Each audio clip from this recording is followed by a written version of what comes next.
What up, inside 1822? Here to review AEW Revolution. I'm just gonna say it right now, pay-per-view of the year. And only time I see another pay-per-view topping this will come from AEW, because they're damn sure not going to be the WWE. And a show like this, and this is why I'm so grateful to have an alternate wrestling promotion. Because the stuff you've seen tonight, you will not get from the other company. So let's talk about Revolution and why I love this show so goddamn much. So we kick things off with the Young Bucks versus FTR AEW Tag Team Championship match. This is the best FTR Young Bucks match to ever take place in AEW. As in California, you had the Young Bucks family members there during the entrance and outside the ring. So it felt like the match meant even more for the Young Bucks to want to win it for their kids and become AEW Tag Team Champions once again. This was just such an outstanding way to kick off the show. This is one of the best open matches you ever see as a professional wrestling fan. And I'm finally glad I got the Young Bucks match. Match I've been looking for, because there was so many people's dream matches and they was hyping up so goddamn much. They had good matches, but they never had that match that will make you remember 10 years from now.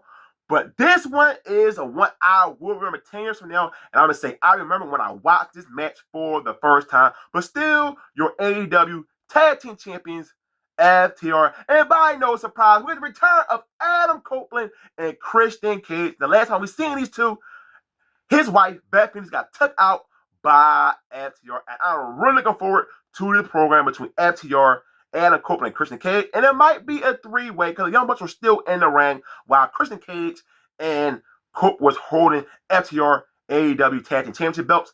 The tag division is time to heat this thing up, because over the last couple of years, it's been one of the biggest weak points for AEW. Tony Storm versus Marina Shafir, everybody banned ringside. Now, I tweeted on Twitter before we got to this match. I said, good match placement by Tony Khan, because most likely this will be the weakest match of the night. But by my surprise, this match actually over-delivered, and the crowd was still invested in what Tony and Marina Shafir was doing in this match. And Marina Shafir, she really improved a lot. They didn't have to go 15 minutes. They were able to do enough good work to keep the crowd on their toes for this match. You got Tony Storm biting Marina Shafir foot and bit her in the nipple. She beat her with a roll-up.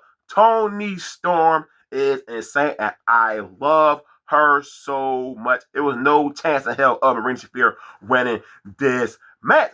But one of the biggest shockers of the night, while Tony Storm is celebrating, I hear the crowd make all the noise. It's Ronda Rousey. And I know Ronda Rousey is friends with Marina Shafir, so it makes total sense. Tony Storm went to the ring. They had a stare down. Security guards come out there trying to break these two up. Is Ronda Rousey about to be all elite? Yes, she is. Now, I know she got to fight against Gina Carano, which is going to take place in May. It will be her final MMA bout. Hope she wins that right there. I'm a fan of both ladies. Ronda Rousey in AEW. You know what? Her last run in W, you could tell she wasn't motivated, but I guarantee you, we could get a motivated Ronda Rousey with a much better character. Ronda Rousey, Tony Storm program is definitely happening in AEW, and I am looking forward to it. Now, if you're someone who don't want to see her, I totally understand, but she does sign. Let's just give her a chance. Like I said, this match surprised me. I thought I would come here and say, oh man, this is one of the weakest matches of the night, and it did not turn out to be like that. Jon Moxley versus the Keska Counter Championship match. This was tremendous. Jon Moxley been excellent since becoming the Counter Champion. The Keska is awesome. We all know that. Jon Moxley get a lot of criticism for his hardcore matches, and they say that's all he can do. Well, Jon Moxley, since dropping AEW Heavyweight Championship, been one of the best in-ring wrestlers in professional wrestling. Jon Moxley, the Keska. I can watch these guys have 5 more matches. And after this right here, I want another one. And I thought the Keska was going to beat Jon Moxley, but no. Jon Moxley put a sleeper hold on the Keska, and he went to sleep. Still, your AEW Counter Champion, Jon Moxley. Then we get a video package. I'm like, oh shit.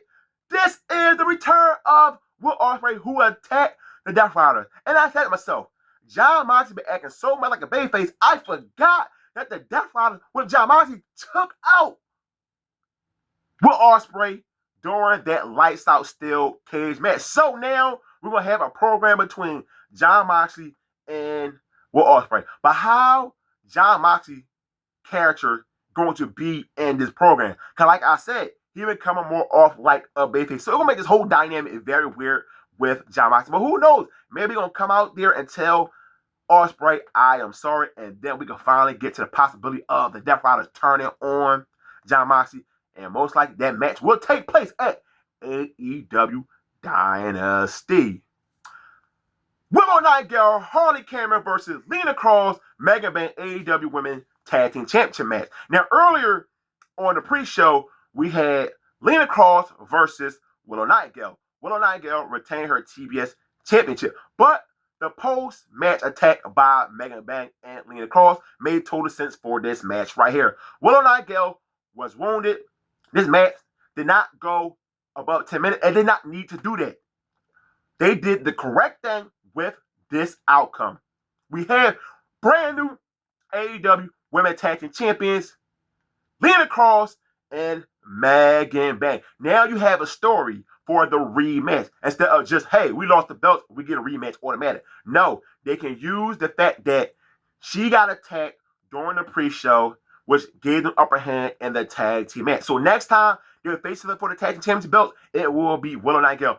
100% great booking by you, Tony Khan. It was no need to drag out this women tag team championship match. Swerve versus Brody King, and this was a good match right here. I'm so happy to see someone like Brody King get the spot working with Swerve, and I love when he did that gringo color on the floor onto Brody King. But Brody King kicked out the Swerve stump, but Swerve finished him off with a multi-house call kicks to the face. Then we get a return of Kenny Omega, and I was so hyped to see Kenny Omega come out there because Swerve took him out a couple weeks ago on AEW Dynamite, and we all know what this means. Swerve versus Kenny Omega Dynasty rematch. I cannot wait for that match. This pay-per-view was all about building the next couple programs. Thank you, Tony Khan. Don't just wait till we get the Dynamite. You can also do it on the pay-per-views. AEW Women Championship match. Chris Stanley versus Tekla. 2 out of 3 falls. These two ladies have good chemistry. Ever since Chris Stanley lost the belt, you see she acting a lot more different. She is more aggressive. She is getting out her character, and it really works in this feud with Tekla. Tekla got the first fall. Chris Stanley got the second fall. Then you get your shenanigans. Your ref bump. Tekla takes out the belt because, of course, the last time they had a match for tonight was the Shrap match. Sister Sins come out as expected. Chris Stanley take them out, but Tekla was able to take advantage of all the shenanigans that was going on in this match with 2 curve stumps. 1, 2, 3, still your AEW Women's Champion Tekla. Now this feud is over. What is next for the champion Tekla? And I'm really looking for what they're going to do for the rest of her run as the AEW Women's Champion. Trios met Jet Speed with Mystical versus the Don Callis family, and this was a tremendous trios match right here. This was so fun. It was awesome to see Kevin Knight and Speedball with Mystical Mask. Everything about this match was just so fast, man. I'm like, oh my God, all the extra back stuff was just going on in this match. I said, holy shit. Because this is a long show, 10-card show. So you got to speed things up. You don't want to just be slow and try to build things up. No, you got to go right from the jump. And this trio match did it. And I love the ending of this match when you had Mystical had Kyle Fletcher in submission.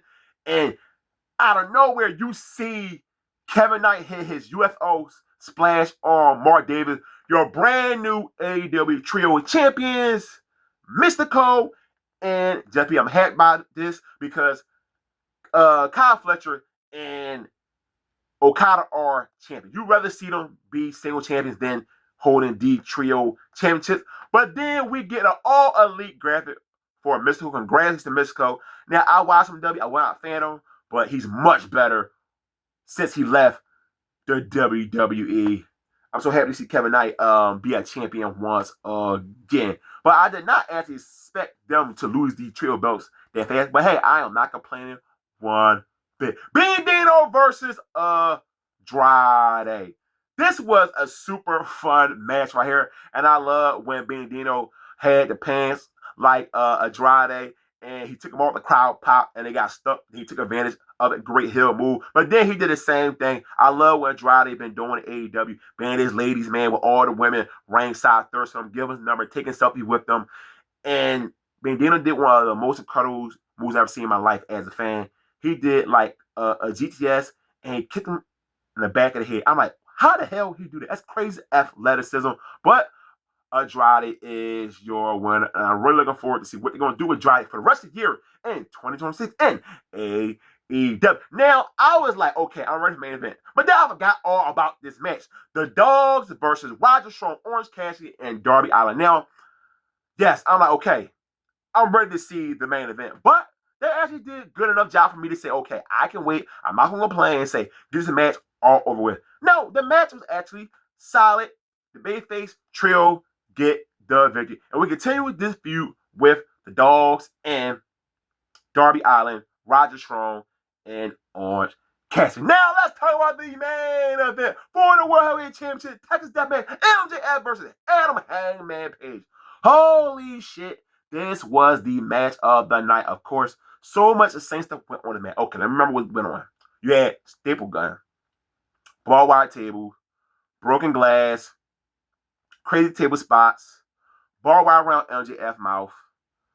I love the fact that MJF had inspired Terry Funk gear. Rest in peace, Terry Funk, hardcore legend. You had Saran's spot was even worse than the one with Swerve. You see the shit was shooting out. Holy shit, the crowd could not believe it. The black through glass, he gonna come an instant meme. His face reaction was so funny to that spot. You had a power driver through a table, a spot through the barbed wire table. It was just so much crazy stuff going on in this match. It's so much to remember, but if you watch it, you know what the hell I'm talking about. This was the longest match of the night, and it seemed like there were plenty of times where Hangman actually was going to win. They did a great job actually making me believe that he was going to win with all the shit which is going on with this match. And I love when Hangman brought out the chant with the dog collar. It took you back to CM Punk versus MJF at Revolution. So as everything going on, man, I'm like, how the hell the match will end? I just don't know, because there's so much same stuff going on with all the weapons they using in this match. From the glass, from the tables, to the chairs, from the syringes and the light tubes. There's so much stuff was just going on in this match. And I love how this match ended. When Hangman is going for the buckshot, it takes his diamond ring. Well, sorry, dynamite ring. I think I butchered the whole thing, but y'all know what I'm talking about. Hit Hangman with it. Then he threw him over the rope, choked him out the way he did against John Moxley. Now, he did not tap out, but he did pass out. Still your AEW heavyweight champion, Maxwell Jacob Freeman, MJF. And now, Hangman Adam Page will never, ever get the opportunity to get a shot at the AEW World Heavyweight Championship. I'm not sure what AEW changed down the line, but all y'all do, make it make sense in kayfabe fashion. Like I said, to kick off this review, this is the pay-per-view of the year, and the only time I see it being top is by AEW. AEW been so much better this year in 2026 over 2025. We have Dynasty next, then WWE. Let's see, can one of these shows top what we got from Revolution? So you watch AEW Revolution, like, why? Give me your thoughts on the show. Negative, positive. I find the comments per usual. Hit the like button on the video. As always, don't forget, hit the subscribe button. I'm out. Peace.